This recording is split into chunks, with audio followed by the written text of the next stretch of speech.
Selamat datang dan selamat bergabung di channel Dongeng Malam. Bagi yang sudah mampir, jangan lupa tinggalkan jejak kalian dengan cara di like dan komen video ini. Untuk kali ini Dongeng Malam akan membawakan sebuah cerita dengan judul, Dendam Arwah Bidan. Kita mulai saja ceritanya. Angin malam menyusup di celah-celah dinding bambu, membuat dedaunan pisang di belakang rumah bergesekan pelan. Bulan hampir penuh, namun tertutup awan tebal. Desa Tieng malam itu terasa lebih sepi dari biasanya, hanya sesekali terdengar suara anjing menggonggong di kejauhan. Di tepi desa, rumah kayu berdiri sendiri di dekat batas hutan. Lampunya temaram, berayun karena sumbu kompor minyak di dalam rumah tertiup angin. Di sana, Nur Syafitri duduk di lantai kayu, memegang buku lusuh yang penuh coretan resep herbal. Rambutnya panjang tergerai, sebagian menutupi wajah. Di depannya ada mangkuk tanah liat berisi ramuan berwarna coklat pekat. Bismillah, mudah-mudahan besok bayi Bu Endang lahir dengan selamat, gumamnya pelan. Pintu rumahnya diketuk keras. Fitri tolong, cepat keluar. Suara perempuan, terengah-engah. Nur Syafitri bergegas membuka pintu. Di luar, Rismawati berdiri dengan wajah pucat dan napas memburu. Fit! Bu Endang mau lahiran. Air ketubannya pecah. Om Wildan udah panik banget. Tanpa banyak tanya, Nur Syafitri mengambil tas kain berisi peralatan bidannya. Ayo cepat, ujarnya. Mereka berjalan cepat menembus jalan tanah yang gelap, hanya diterangi lampu minyak kecil di tangan Rismawati. Sesampainya di rumah Bu Endang, suasana kacau. Bu Endang terbaring lemah di tikar, menangis kesakitan. Om Wildan, suaminya, mondar-mandir sambil mengumpat pelan. Cepat tolong dia, Fitri. Jangan sampai macam-macam ya. Aku nggak mau anakku kenapa-kenapa. Bentaknya. Nur Syafitri hanya mengangguk, menahan perasaan tak enak. Ia segera membantu proses persalinan. Waktu terasa berjalan lambat. Tangis bayi tak juga terdengar, keringat dingin mengalir di pelipisnya. Ayo, Bu Endang, tarik napas, sekali lagi. Tapi bayi yang lahir malam itu tidak menangis. Tubuhnya pucat, kaku, dan dingin. Nur Syafitri memeluk bayi itu sebentar, sebelum menutup matanya dengan kain putih. Suasana hening. Hanya terdengar isap pelan Bu Endang. Lalu, Om Wildan menatap Nur Syafitri tajam. Fitri, kamu apa yang kamu lakukan? Suaranya bergetar, tapi penuh kemarahan. Aku sudah berusaha, Om, bayinya lemah dari awal, jawab Nur Syafitri pelan. Bohong. Om Wildan menunjuknya. Aku tahu. Kamu sengaja. Kamu mau balas dendam karena aku nggak mau pinjemin uang minggu lalu, ya? Nur Syafitri terdiam. Ia merasa tuduhan itu gila. Tapi sebelum ia bisa membela diri, pintu rumah terbuka. Beberapa warga masuk, dipimpin Pak Rido dan Mbah Sehat. Apa benar, Fitri? Suara Pak Rido berat. Kamu sudah lama bikin orang curiga. Banyak anak sakit setelah kamu datang. Rismawati mencoba menengahi. Pak, jangan gitu. Fitri cuma nolongin. Tapi Mbah Sehat melangkah maju, tatapannya dingin. Anak ini bukan cuma bidan. Dia bisa memanggil makhluk halus. Aku lihat sendiri, setiap malam ada bayangan hitam keluar dari rumahnya. Bisik-bisik warga semakin menjadi. Ada yang melirik sinis, ada yang menggeleng-geleng. Tapi kebanyakan matanya menyala penuh kecurigaan. Nur Syafitri menelan ludah, mencoba bicara. Aku nggak pernah. Cukup, potong Pak Rido. Mulai malam ini, kamu diawasi. Kalau terbukti, kamu tahu akibatnya. Malam itu, Nur Syafitri pulang dengan langkah berat. Di belakangnya, Rismawati mengejar. Fit, aku takut mereka bakal nuduh kamu lagi. Aku cuma mau nolong. Tapi orang-orang lebih percaya kata-kata Mbah Sehat daripada kebenaran. Di kejauhan, suara burung hantu terdengar. Angin malam berhembus, membawa aroma tanah basah. Fitri merasa, ada yang akan terjadi. Dan malam itu, ia tidur dengan perasaan gelisah, tak tahu bahwa takdirnya akan berubah menjadi mimpi buruk.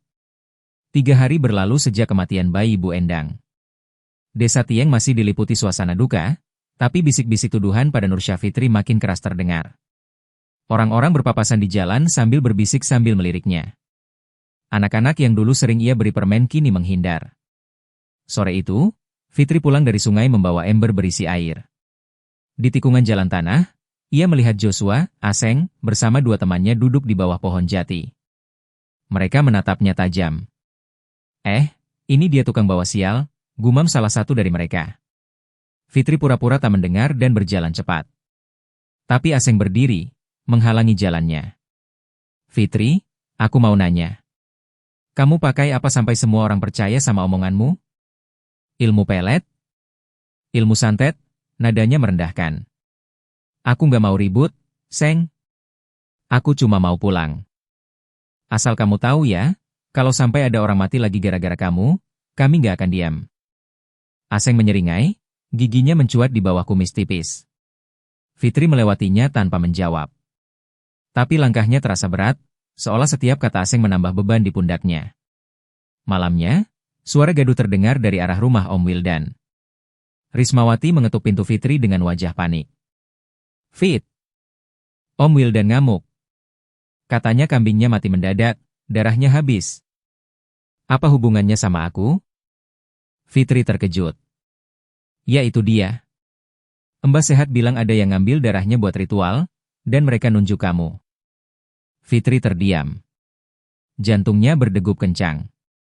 Rasanya sia-sia membela diri, karena setiap kejadian buruk di desa selalu diarahkan padanya. Keesokan harinya, warga berkumpul di balai desa. Pak Rido berdiri di depan, di sebelahnya Mbah Sehat. Warga Tieng, kita nggak bisa diam aja. 2 kejadian besar dalam seminggu, bayi Bu Endang mati, kambing Om Wildan mati mengenaskan.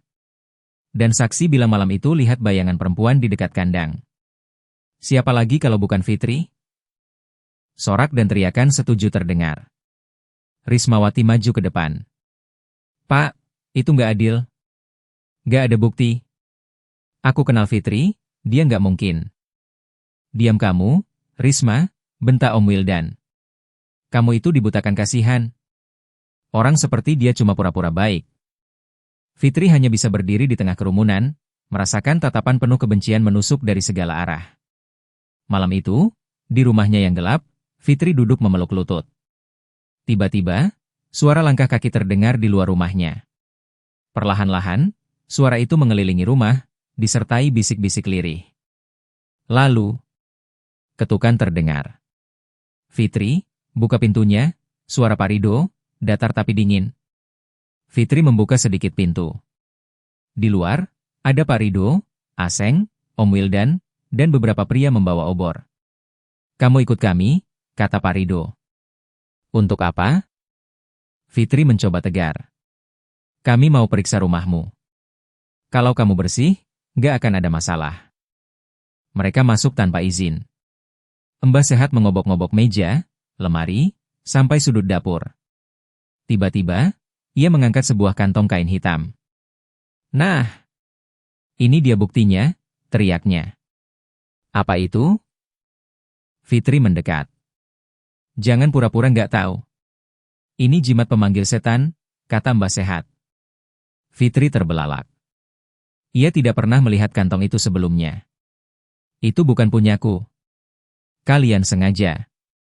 Tamparan keras dari Om Wildan memotong kata-katanya. Diam. Dasar perempuan terkutuk. Mereka menyeret Fitri keluar rumah. Warga yang sudah menunggu di luar bersorak, sebagian melempar tanah dan batu ke arahnya. Rismawati berlari di belakang sambil menangis. Jangan. Dia nggak salah. Tapi suara Risma tenggelam di antara teriakan warga yang semakin beringas. Mereka membawanya ke lapangan kosong di tepi desa. Obor berkobar, bayangan orang-orang menari di tanah. Pak Rido berdiri di tengah, memandang semua warga. Hari ini kita bersihkan desa dari sumber petaka, teriaknya. Warga berteriak setuju. Fitri berlutut di tanah, darah mengalir dari bibirnya. Matanya menatap ke arah langit malam yang kelam. Air mata bercampur lumpur di wajahnya. Kalau aku mati malam ini, suaranya serak, aku akan kembali. Dan aku akan mengambil satu persatu nyawa kalian. Beberapa warga terdiam mendengar itu, tapi Aseng tertawa mengejek. Kita bakar saja biar nggak bisa balik. Jeritan pertama Nursya Fitri pecah saat obor mendekat ke tubuhnya. Asap, bau daging terbakar, dan teriakan mencekam memenuhi udara. Rismawati menutup mata, tubuhnya bergetar hebat.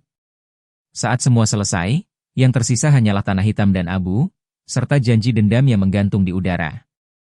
Malam pertama setelah kematian Nur Syafitri terasa ganjil. Hujan turun deras, petir menyambar di langit, tapi hawa panas seperti membungkus desa Tieng. Angin berhembus dari arah hutan, membawa bau anyir darah yang membuat bulu kuduk meremang. Rismawati duduk di kamarnya, tak bisa tidur. Bayangan Fitri terakhir kali yang ia lihat, terbakar di tengah lingkaran warga, terus menghantui pikirannya. Telinganya masih bisa mendengar teriakan itu, dan tatapan terakhir Fitri yang penuh sumpah dendam. Di luar, suara ketukan pelan terdengar di jendela kamarnya. Risma, suara lirih, serak, tapi terdengar jelas di tengah hujan. Risma terlonjak. Itu, suara Fitri. Perlahan, ia melangkah ke jendela, tangannya bergetar. Ia mengintip keluar, tidak ada siapa-siapa. Hanya pekarangan basah oleh hujan. Tapi begitu ia menoleh, air matanya langsung mengalir. Di cermin kamarnya, berdiri sosok bergaun putih hangus terbakar, rambutnya kusut, dan kulitnya mengelupas, mata menyala merah. Mulutnya bergerak tanpa suara, lalu tiba-tiba tertawa keras. Risma menjerit dan pingsan di tempat. Malam berikutnya, korban pertama datang. Pak Ridho sedang berjalan pulang dari sawah.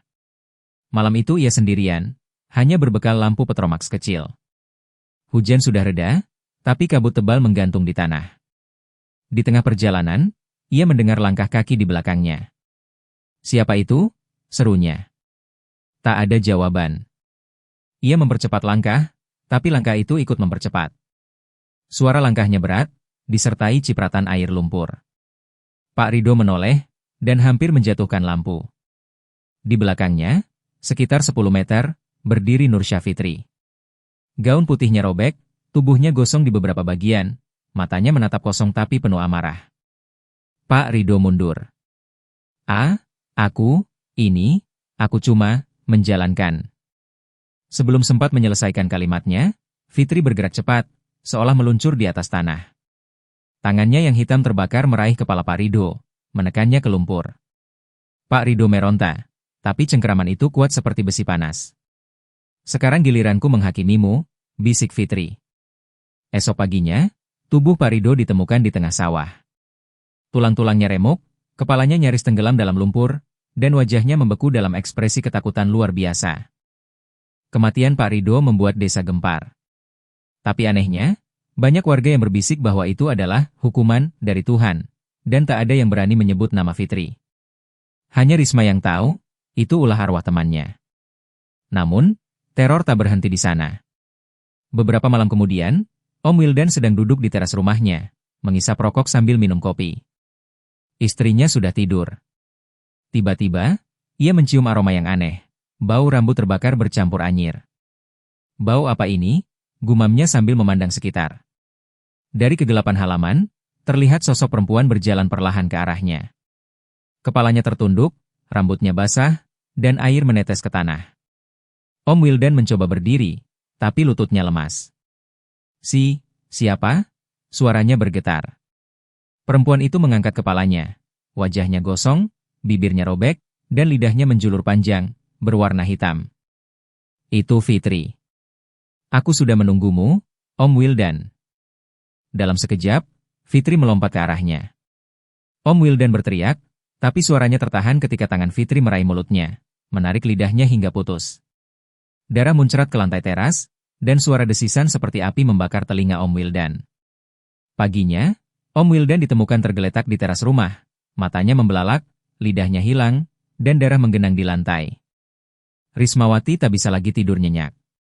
Ia yakin kematian berikutnya akan terjadi lagi, dan ia sudah tahu siapa yang akan jadi korban. "Aseng," gumamnya pelan. Ia ingin memperingatkan, tapi Aseng adalah orang yang paling keras menghina Fitri. Dia pasti tak akan percaya. Malam itu, Aseng sedang mabuk di ladang jagung. Langit mendung, angin menderu kencang. Tiba-tiba semua suara jangkrik hilang. Sunyi. "Aseng?" Suara itu memanggil dari balik batang jagung. Aseng menoleh, matanya mencari-cari. "Siapa?" Batang jagung bergerak sendiri, seperti ada sesuatu yang lewat. Dari sela-sela daun, muncul wajah Fitri, tersenyum lebar, giginya hitam gosong. Aseng, giliranku membalas. Ia melompat keluar, tubuhnya mengeluarkan suara retakan tulang. Aseng berlari, tapi tiap langkahnya seolah semakin berat, tanah seperti menariknya ke bawah. Fitri meraih lehernya, mencekiknya hingga wajah Aseng membiru, lalu menusukkan tangan ke perutnya. Aseng menjerit, tapi jeritannya berubah menjadi gargaran darah. Fitri menarik keluar organ dalamnya satu persatu, membiarkan tubuh itu jatuh di antara batang jagung. Paginya, ladang itu sepi. Hanya ada burung gagak yang hinggap di tubuh Aseng, mematuki sisa-sisa dagingnya. Kematian Aseng membuat suasana desa Tieng semakin mencekam. Warga tidak lagi berani keluar malam, apalagi melewati ladang jagung atau sawah sendirian. Namun, di tengah ketakutan itu, ada satu orang yang terlihat tenang, Mbah Sehat. Dukun tua itu duduk di beranda rumahnya, mengunyah sirih sambil menatap hutan. Kalau memang arwahnya balik, aku bisa tangani, gumamnya. Ia percaya, kekuatan ilmunya cukup untuk mengusir bahkan memusnahkan roh penuh dendam seperti Nursya Fitri. Malam itu, Mbah Sehat memutuskan melakukan ritual di dekat pohon beringin tua, tempat yang dianggap sebagai gerbang antara dunia manusia dan makhluk halus. Ia membawa kendi tanah liat, kemenyan, ayam hitam, dan beberapa jimat yang katanya bisa mengikat arwah.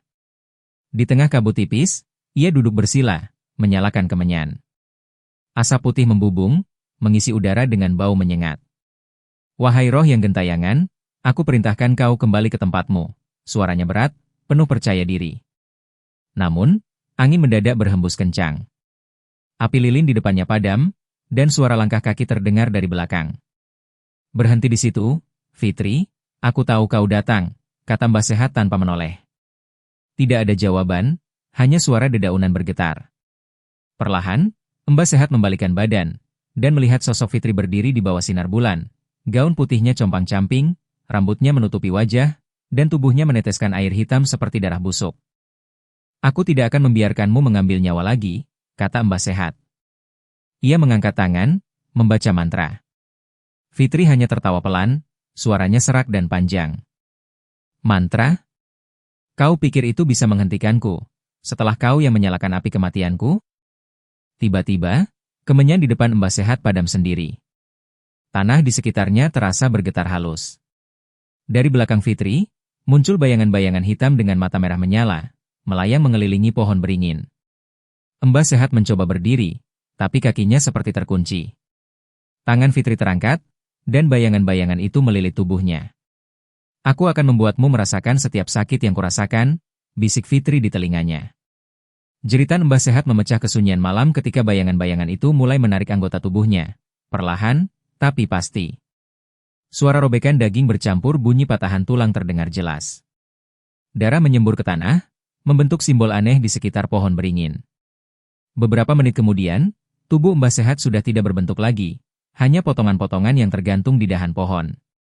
Kepalanya tergantung terbalik, matanya terbuka lebar seolah masih melihat kengerian terakhir yang ia saksikan. Keesokan paginya, warga menemukan jasad itu dan segera lari ketakutan. Tidak ada yang berani mendekat.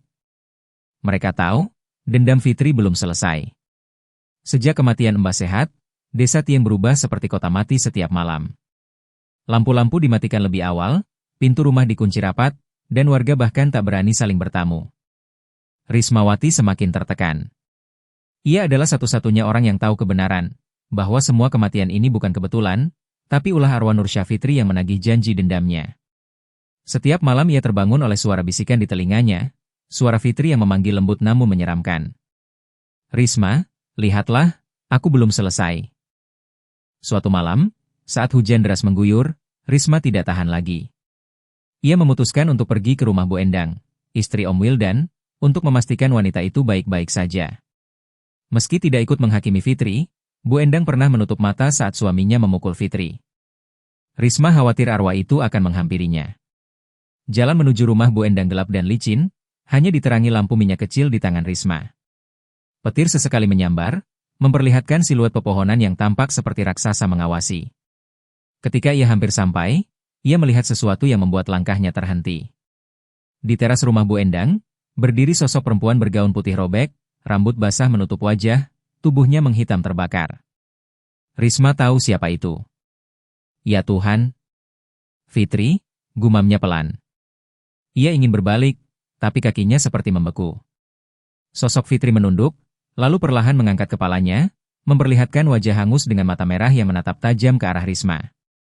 Meski hujan deras, bibir gosong itu bergerak jelas. Lihat baik-baik. Pintu rumah Bu Endang terbuka. Wanita itu keluar, tanpa kebingungan. Siapa di sana? Dalam sekejap, Fitri bergerak seperti kabut, meluncur ke arah Bu Endang. Jeritan melengking terdengar, bercampur suara hujan dan petir. Risma melihat dengan mata kepala sendiri bagaimana Fitri mendorong Bu Endang ke dalam rumah dan menutup pintunya. Dari luar, Risma hanya bisa mendengar suara benda pecah, kursi terbalik, lalu teriakan kesakitan yang memanjang. Sesekali terlihat cahaya api dari celah jendela. Bau daging terbakar mulai tercium, bercampur bau anyir darah. Akhirnya, pintu rumah terbuka lebar. Fitri keluar perlahan, menatap Risma dari kejauhan. Di tangannya, tergenggam potongan kain daster Bu Endang yang hangus. Ia melemparkannya ke tanah, lalu berjalan kembali ke arah kegelapan, tubuhnya menghilang di tengah hujan. Risma tak berani masuk, tapi dari tempatnya berdiri, ia bisa melihat bagian dalam rumah yang kini berantakan. Di lantai, Bu Endang tergeletak dengan tubuh hangus sebagian, wajahnya meleleh tak berbentuk, dan matanya masih terbuka lebar. Risma berlari pulang dengan tubuh gemetar. Ia tahu, setelah ini, gilirannya mungkin akan datang. Hujan malam itu tidak berhenti sampai pagi.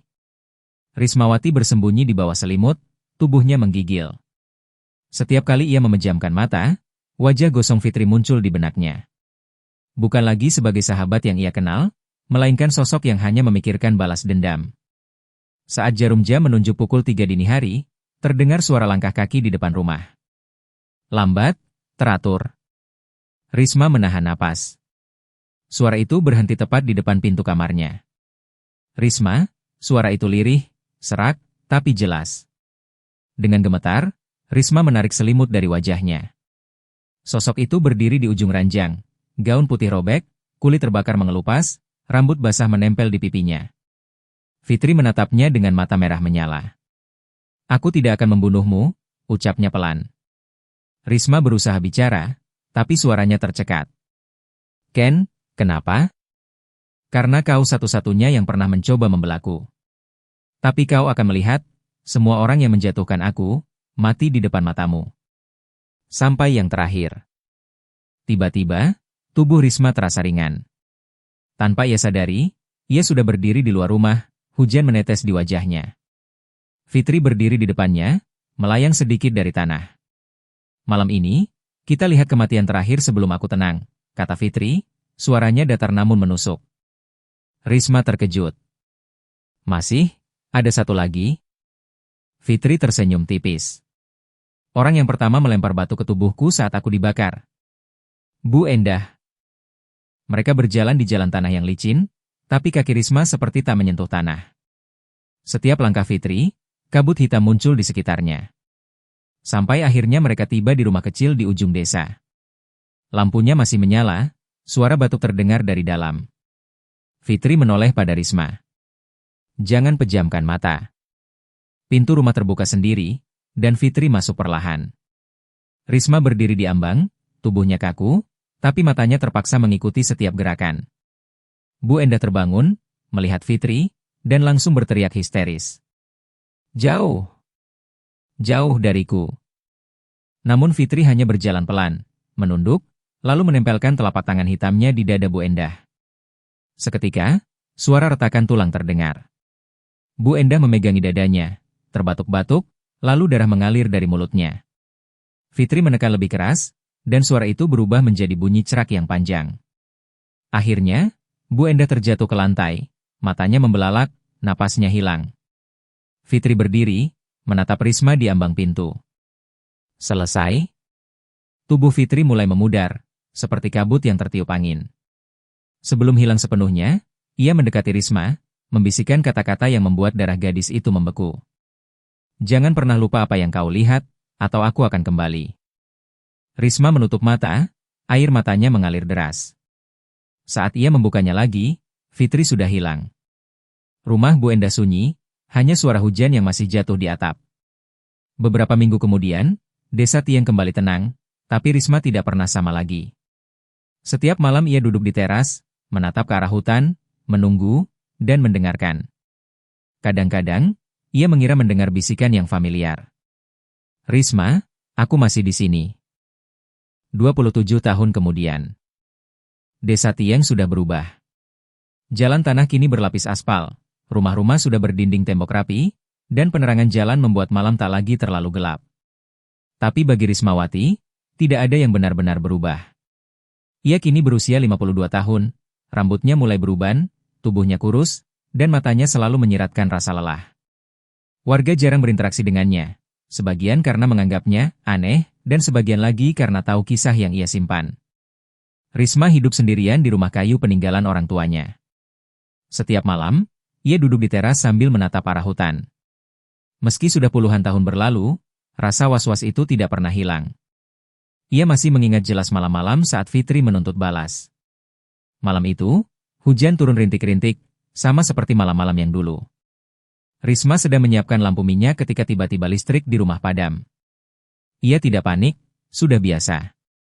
Tapi kemudian, terdengar suara langkah pelan dari halaman. Risma menegakkan tubuhnya. Bukan, tidak mungkin, gumamnya. Suara langkah itu berhenti di depan teras. Dalam gelap, ia bisa melihat siluet seorang perempuan berdiri diam. Cahaya petir sesekali memperlihatkan gaun putih robek, rambut panjang terurai, dan tubuhnya yang tampak basah. Dada Risma mulai sesak. Fitri, suaranya bergetar. Sosok itu tidak menjawab. Perlahan, ia maju, menuruni tangga teras dan berdiri hanya 1 meter di depan Risma. Meski wajahnya tertutup rambut, Risma bisa merasakan tatapan itu, tajam, menusuk ke dalam jiwa. Suara lirih terdengar, hampir seperti bisikan di telinga. Aku bilang, jangan pernah lupa. Hujan tiba-tiba bertambah deras. Petir menyambar, dan sesaat, Risma melihat jelas wajah itu, gosong, melepuh, namun matanya bersinar merah menyala. Lampu minyak di tangan Risma jatuh ke tanah, apinya padam. Gelap total. Dan di dalam kegelapan itu, suara tawa lirih bergema, diikuti langkah kaki yang mengitari rumah. Malam itu, tetangga mendengar jeritan panjang dari rumah Rismawati. Keesokan paginya, pintu rumahnya terbuka, kursi terbalik, dan Risma hilang tanpa jejak. Hanya ada jejak kaki basah yang mengarah keluar rumah, menuju hutan. Dan cerita selesai di sini. Terima kasih sudah mengikuti cerita sampai akhir. Untuk cerita dengan judul Dendam Arwah Bidan berakhir di sini. Akan banyak lagi cerita-cerita menarik yang akan dibawakan Dongeng Malam. Jadi silahkan di-subscribe channel ini agar tidak tertinggal cerita-cerita menarik dari video berikutnya. Dan jika kalian suka dengan cerita-cerita seperti ini, silahkan di-share video ini agar channel ini bisa lebih berkembang lagi.